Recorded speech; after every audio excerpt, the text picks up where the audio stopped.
Good afternoon. Good afternoon. I'm here, Alex. We have. He is a Navy veteran, petty officer, second class, and a board member of About Face Veterans Against the War. He also serves as a union steward for Unite Here Local 66L. Please welcome David Lockamacher. Thank you so much. My name is Daniel Lockamacher. I am a member of About Face Veterans Against the War, and I was in the Navy from 2005 to 2009. But please, don't thank me for my service today. Say thank you to these nurses who are out here. Huge thank you to the National Nurses United and to the National Nurses Organizing Committee.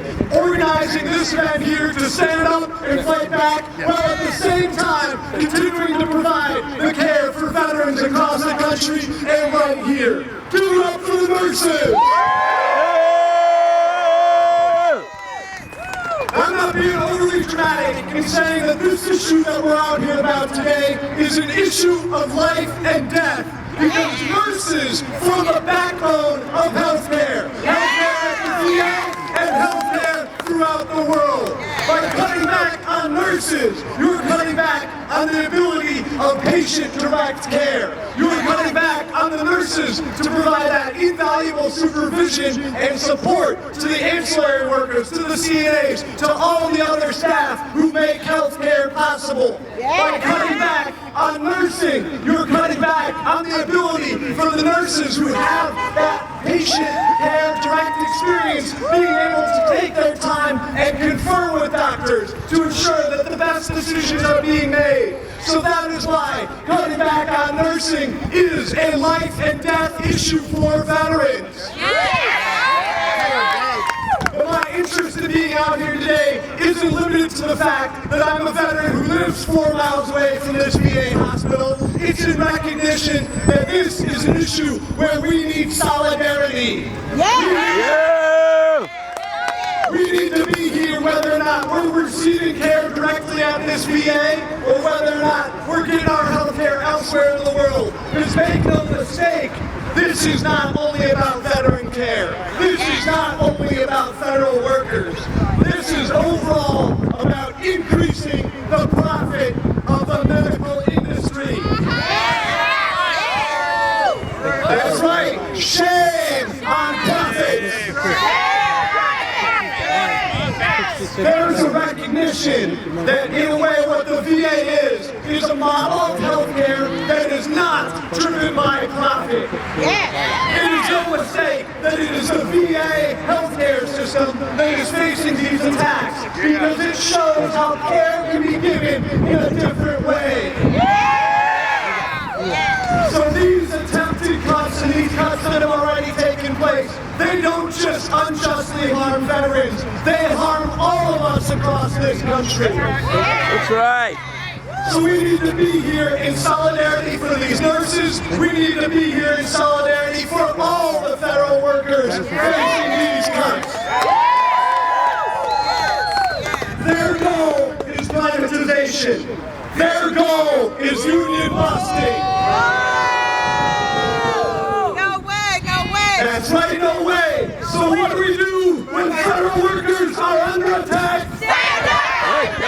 What do we do when veterans care is under attack? Stand up! Fight back! That's right, our response needs to be one of united front solidarity, refusing to be divided, recognizing not just across the United States, but across the world, it is workers that are under attack. It is the people who are producing the goods and services that take care of all of us. So together now, when federal workers are under attack, what do we do? Stand up, fight back! Thank you, and thank the nurses here today. Wow, we have the top ones today. All right, without further ado, next speaker. It is my absolute pleasure to introduce someone whose commitment and leadership in the political realm has made a huge difference in the lives of so many. She's a natural at turning ideas into meaningful visions. Everybody give it up for Executive Vice President of SEIU HCII, Erica Bland.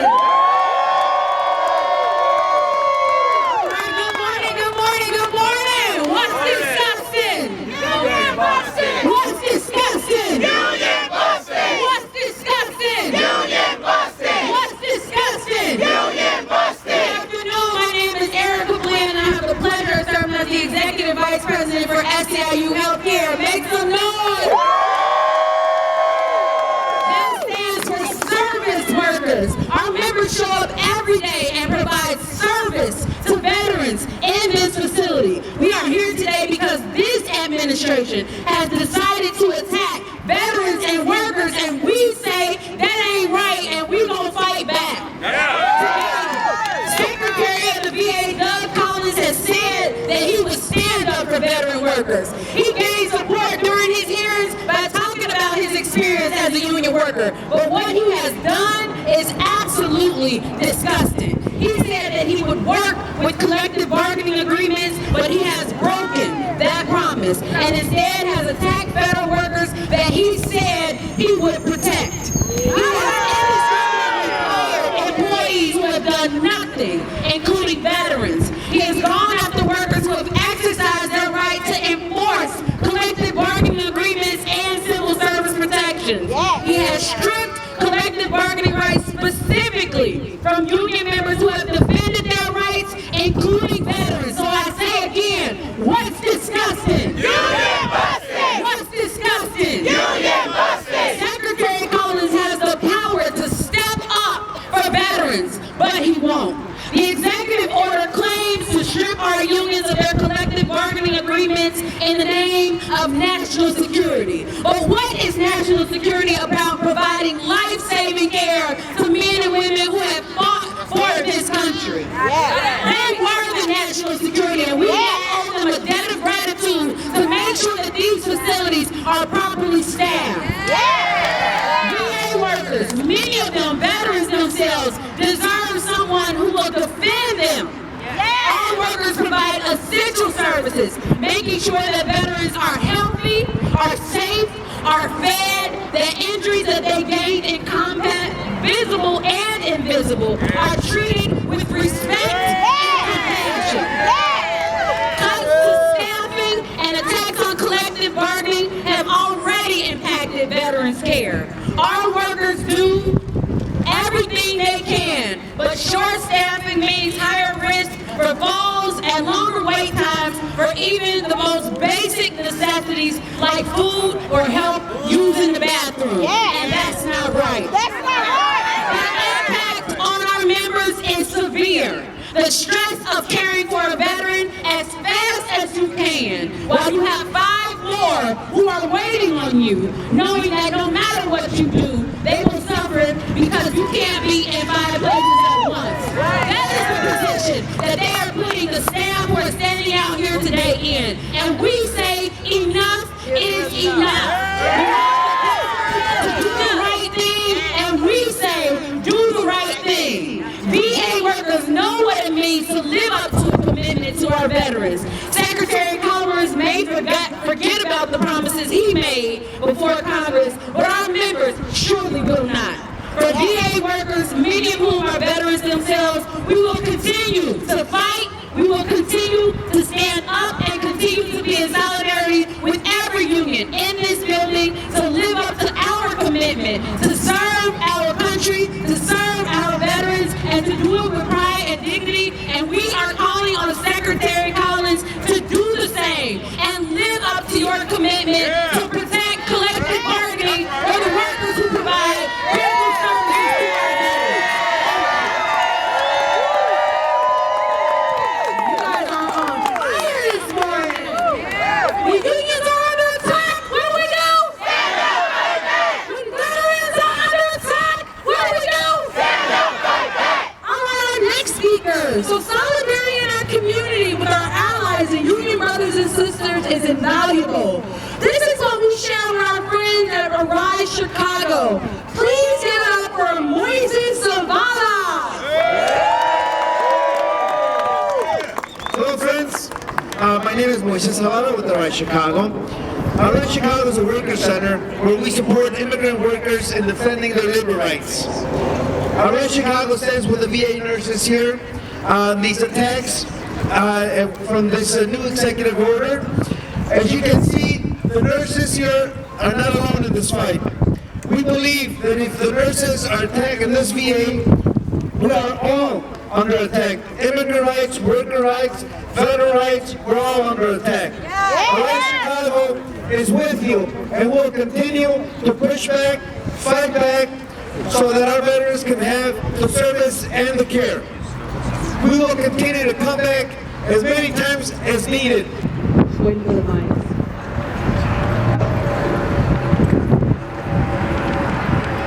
Thank you, thank you. All right, that was great. We appreciate you, brother. All right, we are moving along, guys. So next, it is my pleasure to introduce the second highest ranking Democrat in the U.S. Senate. He has led the charge on healthcare reform, immigration, civil rights, protecting our democracy, and so much more. His decades of service reflect an unwavering commitment to the people of this country. Please let me help him. Help me welcome Senator Dick Durbin.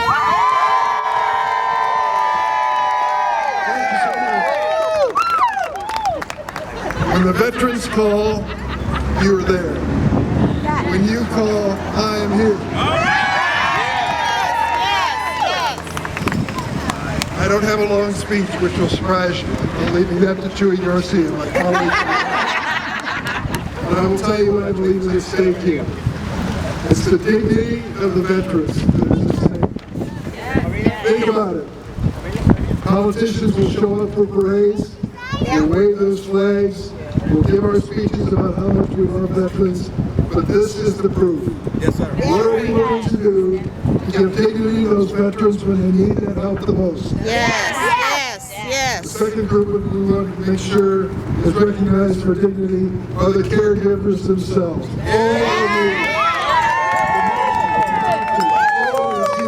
at the VA. What's at stake in this decision, in this gathering today, is the dignity you deserve for the work that you do. This idea that we can cut 80,000 employees. No way, that ain't right. I know what it means. It means that the veterans are going to push that button for help and wait longer and longer and longer. That is the reality of taking 80,000 people out of their responsibility. That is not something that America should ever stand for. No way, The other thing is the dignity of work. We decided decades ago that workers across the United States have the right to collectively bargain. To stand together to make sure that they're treated well in the workplace, paid well, and they come home safely at night. It is at stake now in Washington.